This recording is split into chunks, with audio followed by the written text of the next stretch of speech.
Hey everyone, welcome to another episode of the Bookmore Show. It's Stuart here, and today, great episode. I'm talking with Dean about what to do now your book's complete. Question that we often get, because we talk a lot about the books as being the first step in the process, but in reality, a lot of the engagement that you're going to get with people comes through the long-term relationship. Not everyone is immediately wanting to take an action, so staying in touch with people is really key to being front of mind over the long term, and then you're there whenever they're ready to take that next step. So some great insights today into that email follow-up, both in terms of the immediate autoresponder sequence once someone opts in, but then the long term of staying in front of them and how you can ask the right questions to really engage and elicit a response, identify those 5-star prospects and the people who are most likely to want to do business with you. So great episode, super excited. I will catch you after the show. Mr. Jackson. There he is. So what do you want to know? So there is one very important question that's pressing on everyone's minds. Tell me. I've finished my book. Now what? What do I do now? Begin. Begin. Well, here's the thing. Now they've got the, that's the biggest opportunity, is that the reason that we are such an advocate of, doing a 90-minute book, of course, is because it takes the least amount of time to get the result, right? So now somebody's got they've got the tool in their hand, and this is what they need. We always talk about this minimum effective dose. And the thing that a book is the barrier to entry into using it as a lead generation tool. And so once you have the book, now you've got enough to trigger that mechanism in people that say, I want that. And, a perfect example of it is we just finished Tony Berenyi's book, right? Working less, keeping more. And that we put up on the 90-minute book Facebook page, and he shared it on his page. You see in the comments already people saying, where do I get that? I want that. Right. I need a copy of that book, right? Like, you see that if you've done the right thing, if you've done the right job and picked the right title, which hopefully you've gone through the thinking process of, what is it that is going to be compelling to people, then just putting it out there is going to attract the people that you want to be in conversation with. And so you start, of course, closest to the bullseye. If you've already got a list of people or a audience of people, whether it's your email list, your Facebook, your Instagram, your LinkedIn, whatever social medias you use, then that's the first step, is putting it out there. Hey, my new book is here. Let me know if you want a copy. I'll get you one. That's a great way to start the ball rolling, because it's such a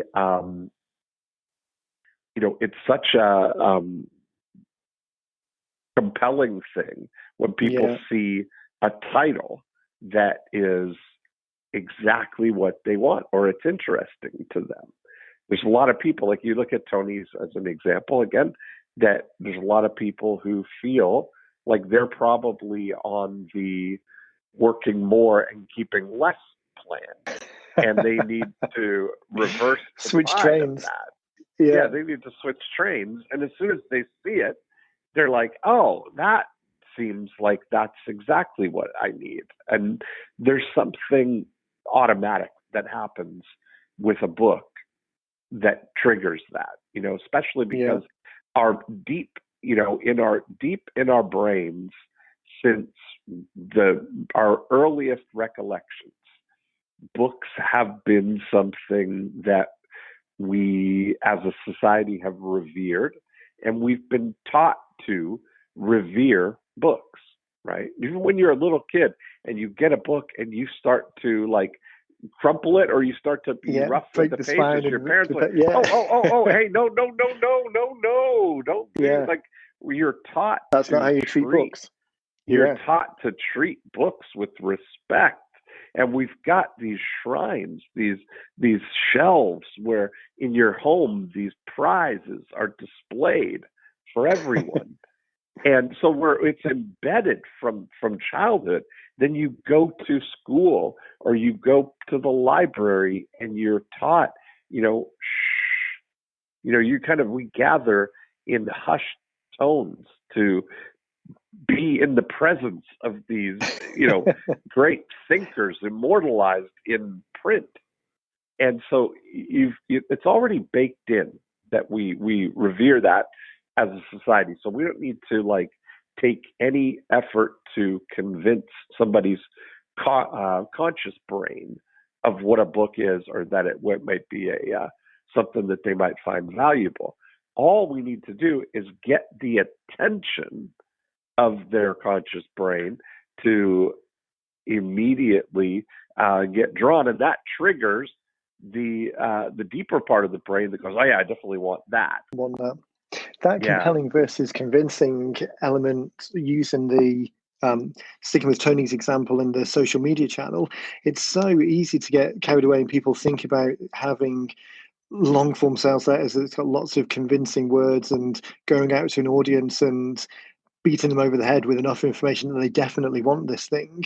Yeah. But as well as the compelling and psychological triggers of already wanting a book, there's the channel that it's going down as well. The audience of people who follow your page already know, like, and trust you to some degree, even if they're relatively new to your world.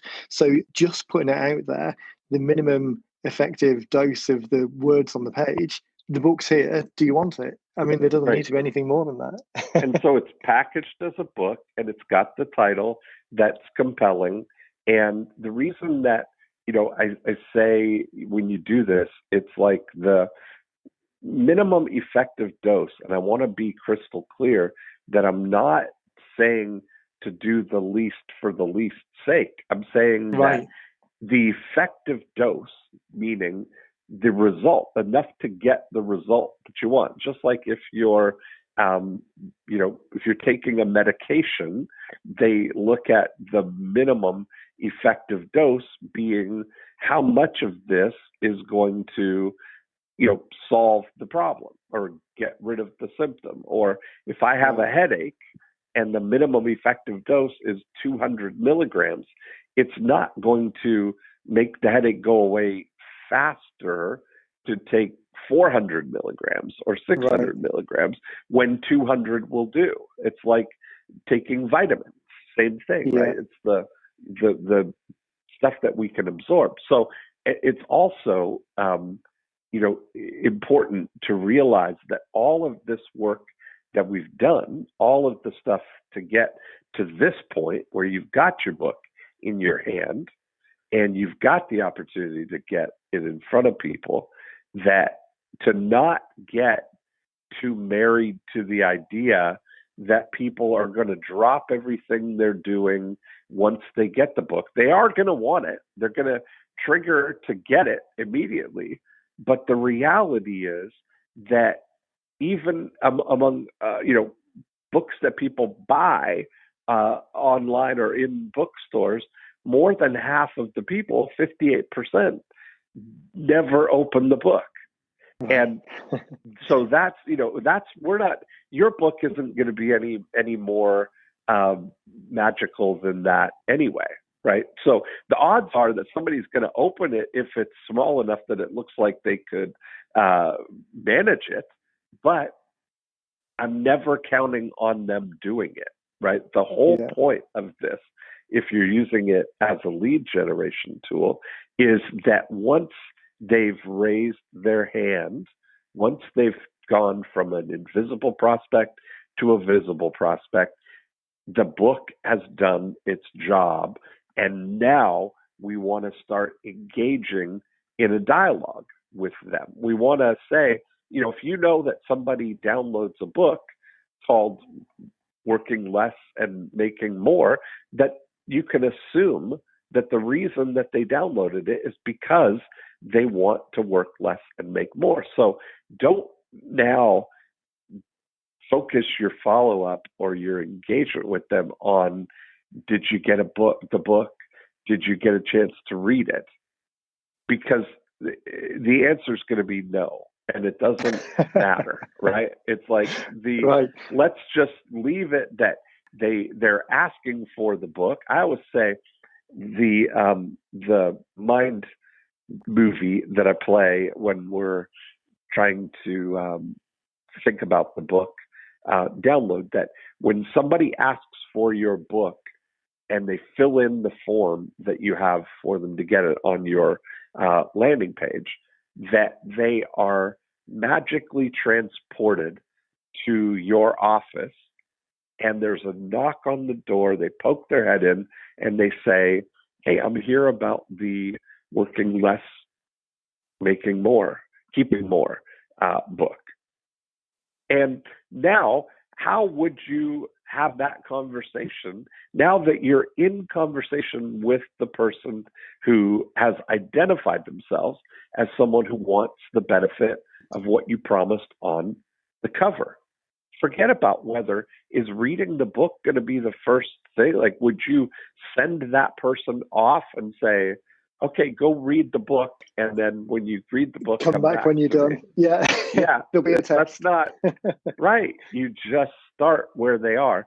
You want to take them by the hand, and you want to welcome them, and you may want to ask a couple of qualifying questions or a couple of sorting questions to figure out, is this somebody that you can help?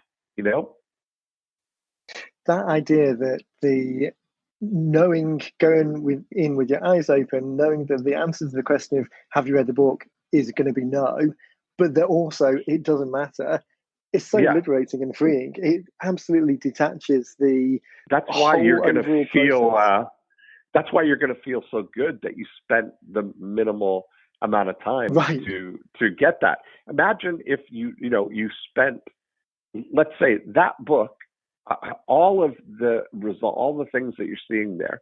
We put up the picture of the book. It's a great looking cover. It's got a great title. It's a book. Check, check, check. People are asking for it, and they don't know or care how long it took to write, how many pages it is, or how well Tony phrased all of the paragraphs in there. It doesn't matter to get people to ask for it. And so, the great thing is that it would feel so kind of much more of a letdown if you actually spent 6 months or 9 months or a year of your life writing this book. You have the same title, the same cover, the same post on your page, and the same people asking for it. It's not going to increase the number of people who want your book by spending more time doing it or spending more words saying it, because the odds are they're not going to read it anyway, and all we want is to start the conversation. Yeah, that first step in the process. I just got off a call earlier with one of our authors, Lisa Frutelli, who's written a book about mold syndrome that she was dealing with and how she overcame it and recovered from it. And I was saying to her that she has a podcast as well. So we were talking about that as a way of having this engagement, a way of staying in front of people, and saying that as people thinking of a book in one step of an overall funnel, an overall process, and people just want that certainty, the reassurance that they're heading in the right direction. They don't actually want to go through the work of reading and doing homework and answering questions. Am I in the right place? Exactly. Yeah. Yeah. Yeah. And that next step is leading them. So the email follow-up that we were talking about there, because this is something that comes up a lot, and I even fall foul of it sometimes as well, initially thinking, hey, did you read the book? Never. The follow-up, never, yeah. The follow-up question, what we often refer to as the spear email, the sort of short, personal, expecting reply. What's a framework for people to think about the how they're structuring that. You talked about the Yeah, mental what model would of you say? someone coming. Yeah, what would you say if someone popped their head in your office and said, "Hey, I'm here about the mold book," or "I'm here about the," that might be a you might want to ask somebody, how long have you had it, or do you have it, or is this for someone that you know, or is this, what are you, or do you suspect you have it, or do you know you have it, or Right. what would be, depending on what the situations are, you're in front of a person now who has self-identified as someone being interested in that. You look at, with Luba, we did the adult acne cure book. And when somebody asks for the adult acne cure, the sorting question that we ask, or the engaging question, is how often do you get breakouts?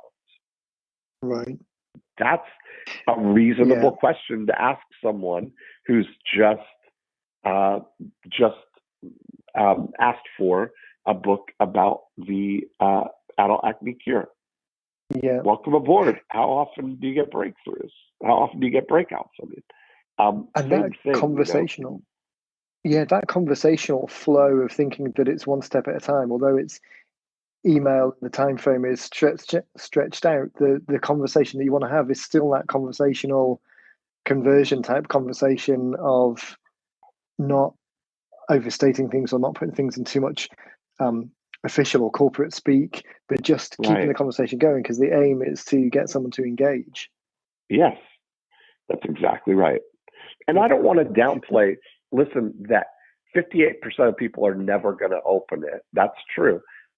But that means that, 42% of the people are going to open it. And when you say that 22% of the people who open it will ever get past the first 100 pages in a regular book, means that 22% of the people who open it will read it all the way through. And so that's great. I'm not saying that the book doesn't need to deliver on the promise, which it should and does. Yeah. It's just leading enough to say, yes, you are in the right place, and it should always end with, whenever you're ready, here are 3 ways I can help you. Is what do we do now? You're not going to solve the problem with the book. We're going to solve the problem with the help that we can offer after the book, or beyond the book, Yeah, that next step. Talk about that a little bit more then. So this idea that, because I think a lot of people go into this with the idea of a traditional sales funnel, someone opts in at the beginning, and then there's a certain number of steps. And if people get to the end of that process and don't do anything, then they fall into a dead lead category. But the reality is that the majority of people do something in the longer term rather than the short term. Yeah, now you're in. Well, now you're in this world of lead conversion, and we've had lots of conversations about lead conversion. I've been studying it for so long that when we look at it, that if we take this, we take a bundle of 100 people who have asked for a book called The Adult Acne Cure. Let's take it as an example. That if our studies and the research and the industry papers and things that we've studied go back, decades, showing that just over half of the people who inquire about anything will do what it is they've inquired about in the next 18 months. And so for our frameworks, we've taken that and created this framework that everything that we count on is that, being conservative, 50% of the people will do something in the next 2 years. And so that means that if somebody downloads a book, called the Adult Acne Cure that half of them, if we have 100 people, 50 of them will do something about their adult acne in the next 2 years. So that means that we've got a really great number of these people here. They're really viable because a book is a telegraph. You know, when you look at the only reason somebody would download a book is because they have an interest in what the topic, what the title is. Right, exactly. Yeah. Yeah. So if you don't, like I know that I'm not going to download a book on how to potty train your parrot. I'm not going to do that because I don't have a parrot to potty train. But we can I thought for a second you said parent. We can all equally assume that the only person who would download a book called Potty Train Your Parrot would be someone who has a parrot that they would like to potty train. Yeah. So and even not people who have done the training already, if that's problem is solved for them, even within that subset of people, it's the ones who are actually interested in the results. So it's even more dialed in. Yeah. So if you look at that if we get 100 people to download the book How to Potty Train Your Parrot, that is going to we can say with confidence that probably 50 of them over the next 2 years are going to do something, seek out some kind of advice or solution to potty train their parrot. Now, if somebody showed up at your office and said, "Hey, I'm here about the How to Potty Train Your Parrot book," then what would you say to that person? Now you're looking to engage in a dialogue and discover whether this person is one of the 50 people who are going to do something in the next 2 years. Right. What kind of parrot do you have? That might be a good, reasonable question to ask. If somebody asks, "Hey, welcome aboard. What kind of parrot do you have?"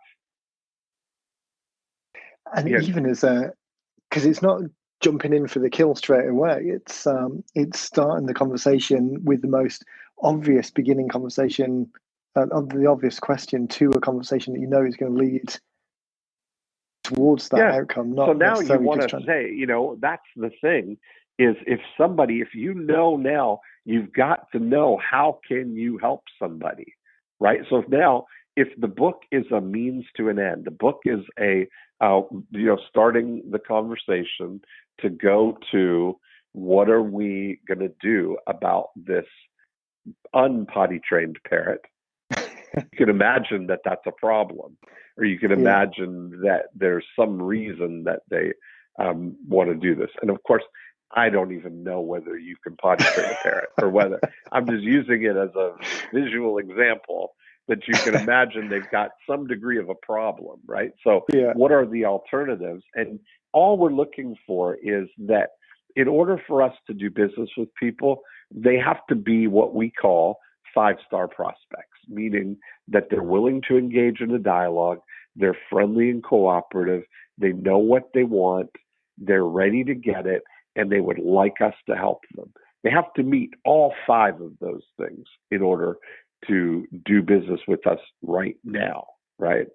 And when we look at that now if they have to be all 5, then instead of taking the approach of what most marketers do is, you need to buy this and you need to buy it now. That's how they start the conversation, right? Then if they have to be all 5, then we can start up at the top and see, are they willing to engage in a dialogue? So if somebody knocks on the door and they poke their head in and say, "Hey, I'm here about the Potty Train Your Parrot book," then if you look at them and you say, "Oh, welcome.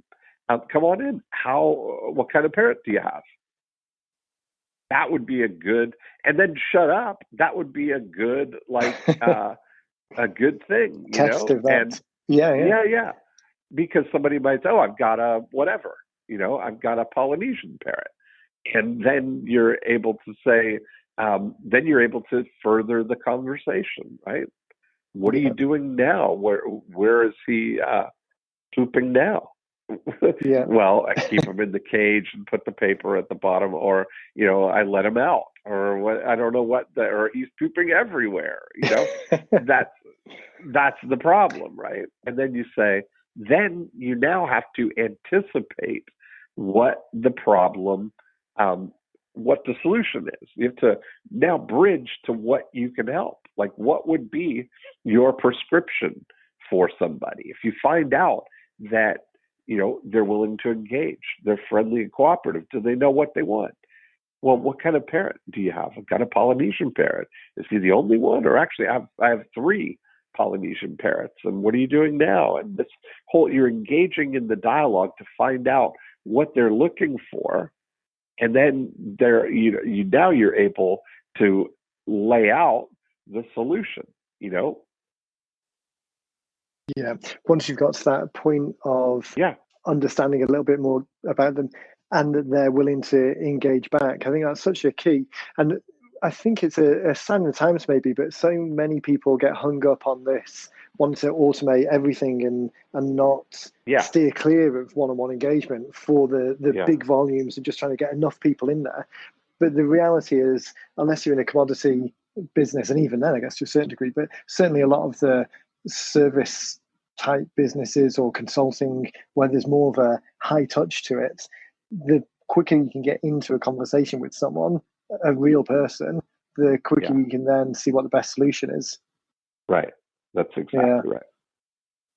I'm going to suggest that people download a copy of Email Mastery, talking about books and talking about email. Yes. Yeah. I think that is a very good next step as you're listening to this now.